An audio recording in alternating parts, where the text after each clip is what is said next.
A big week is ahead with the Fed meeting starting Tuesday. Dan Deming of KKM Financial is here with what to watch in the market this week. Dan, what can you tell us? Well, Angie, I think the three things I'm looking for this week are certainly the momentum in the market. Very impressive comeback last week, and I think well received as far as the price action, the expectations for the Fed announcement on Wednesday. That's going to be another big factor this week. And the third thing is some data points highlighted by retail sales and some manufacturing data ahead of that Wednesday release of the Fed announcement. The market is pricing in a quarter-point rate cut. What tends to be the market reaction if the Fed goes to a half-point cut? Yeah, Angie, when you look at the announcement this week, certainly is highly debated as far as what the Fed might do. But I think if you look at it historically, if you look at the last two times they went 50 basis points, within 6 months to a year, the market had a significant shakeup because the economy got too weak. So I think that when you look at this move this week, the market's pricing in a quarter point based on the inflation data last week.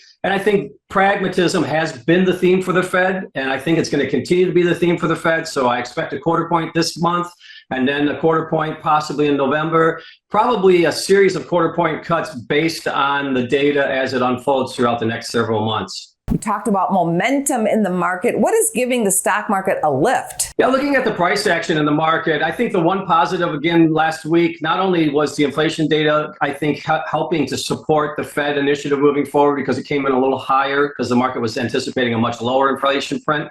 But the big thing I think last week, Angie, was the reception to the bond auctions. Big indirect demand, meaning foreign demand for our bonds. I think that was a real factor underpinning the market drive higher last week.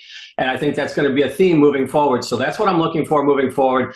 Heavy appetite for our debt as we continue to see rates being lowered. Excellent commentary as always. Thank you, Dan. All right. Thanks for having me, Angie.